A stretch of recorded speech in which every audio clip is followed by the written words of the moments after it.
Bien-aimés en notre Sauveur Jésus-Christ, nous vous saluons dans le précieux et victorieux nom de Christ Jésus. Recevez sa paix, recevez sa grâce, recevez sa faveur, vous, vos familles, vos entreprises, que son sang ait raison de toutes vos actions, au nom puissant de Christ Jésus. Nous partageons sa parole et cette semaine, nous voulons nous entretenir sur le thème « Qui mérite de prier ?» Qui mérite de prier? Notre texte de base, nous le trouvons dans le livre de Luc, le chapitre 11. Nous allons lire uniquement le verset premier. Luc chapitre 11, nous lisons le premier verset. Ainsi parle la parole de Christ. Jésus priait un jour en un certain lieu. Lorsqu'il eut achevé, un de ses disciples lui dit « Seigneur, enseigne-nous à prier comme Jean l'a enseigné à ses disciples. » Que le Saint-Esprit illumine nos intelligences. Alors, peuple de Dieu, par les paroles de Jésus et surtout par le désir de son disciple, nous réalisons quelque chose. C'est que la prière n'est pas un outil qui doit être utilisé par tout le monde dans l'Église. My God. Je dis ceci, pour avoir accès à la prière, il y a des conditions, il y a un mérite. Et le texte nous dit premièrement que le disciple a dit « Seigneur, enseigne-nous à prier ». Supérieur, que voulait-il dire? Il voulait dire en vérité que ceux qui doivent prier doivent d'abord appartenir à Jésus. C'est la première condition. Le premier mérite, il faut que tu appartiennes à Jésus parce que c'est un disciple qui a dit Seigneur. Seigneur veut dire celui à qui j'appartiens. Et là, il dit des personnes qui ont cru en Jean-Baptiste, ses disciples, Jean a également fait la même chose. Et donc, il dit Seigneur, enseigne-nous à prier. Si Jésus-Christ n'est pas ton Seigneur, si tu n'appartiens pas à Jésus, il ne faut pas utiliser la prière. Regardez, je vais dire quelque chose de fondamental. Jésus n'est jamais venu sur la terre pour nous montrer Dieu. Il est venu pour nous montrer le Père. Il est venu pour créer une relation entre le Père et ses fils que nous sommes. La révélation que David avait dans le psaume 103 en disant que tel un père a compassion de ses enfants, c'est de cette relation, l'homme selon le cœur de Dieu.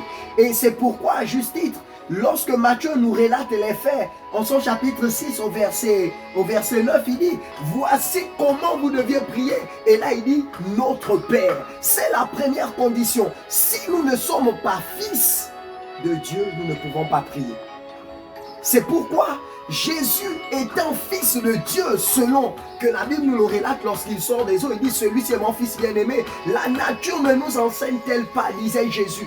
Lorsque tu es fils d'un père, selon les textes régis dans la République gabonaise, dans le Code civil, sur sa première partie, le Code civil révèle et nous dit que tout enfant doit avoir son nom auquel se joint celui de son père. C'est pourquoi Jésus, lorsqu'il se présentait, selon que Dieu s'était présenté à Moïse dans le livre d'Exode, quand Moïse a dit « Qui dirais-je à ce peuple quand on me demandera qui t'a envoyé ?» Il dit « Dis-leur que Jésus m'a envoyé. » Et là, Jésus dans l'évangile de Jean, il dira « Je suis le chemin, je suis la vie. » Il porte le même nom que son Père. C'est pourquoi la condition la plus grande, c'est Jean chapitre 1, les versets 12, on dit à tous ceux qui l'ont reçu, ceux qui croient en son nom, elle leur a donné le pouvoir de devenir enfants de Dieu. La deuxième condition, c'est de porter le nom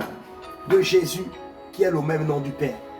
C'est pourquoi la Bible dit que dans la chambre haute, le Christ sait que l'exaucement de nos prières est conditionné par le mystère du nom.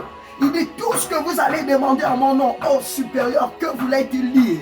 Docteur, en vérité, il voulait dire que la notion de nom nous donne accès à l'exaucement de la prière. Oh, écoutez ce qu'il dit à Moïse dans Deutéronome 28. Il dit, ils verront que vous êtes appelés du nom de l'Éternel et à cet instant, ils vous craindront.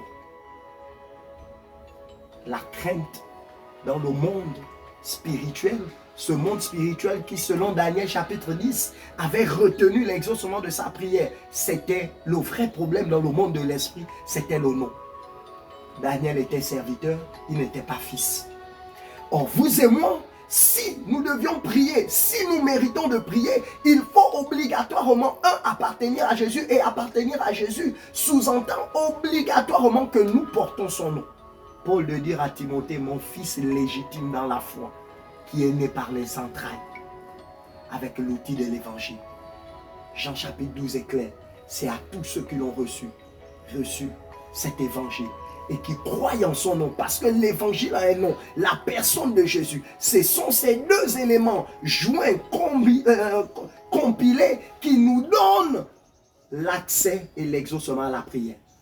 C'est pourquoi, peuple de Dieu, amis en Jésus-Christ de Nazareth, je voudrais vous dire et vous rappeler, en clôture de ce message, que celui qui mérite de prier, c'est celui qui a l'identité spirituelle du Fils, sinon du Père, parce que les deux portent le nom Jésus. Il faut que vous et moi, nous ayons cette identité. Je suis, et c'est à cet instant que tout ce que nous allons demander au Père, au nom du Fils, qui est également notre nom dans le monde de l'Esprit, c'est à cet instant que nous connaîtrons l'exaucement de nos prières. Écoutez, Proverbe 28, 9 est capital. Ceux qui ont rejeté l'évangile, ceux qui ont rejeté la parole et qui veulent prier, Proverbe 28, 9 dit, si quelqu'un détourne son oreille pour ne pas entendre la parole, la loi, sa prière est une abomination. Il y a des prières contre nature. Il y a des prières qui sont semblables à Sodome et Gomorrhe parce que c'était les actes contre nature. Il y a des personnes, lorsque vous priez, c'est Sodome et Gomorrhe. Pourquoi? Parce que vous avez rejeté l'évangile de Jean chapitre 1, les versets 12. Recevez l'évangile, recevez son nom et à cet instant, vous mériterez de prier. Que la paix et la grâce vous soient données au nom de Jésus. Amen.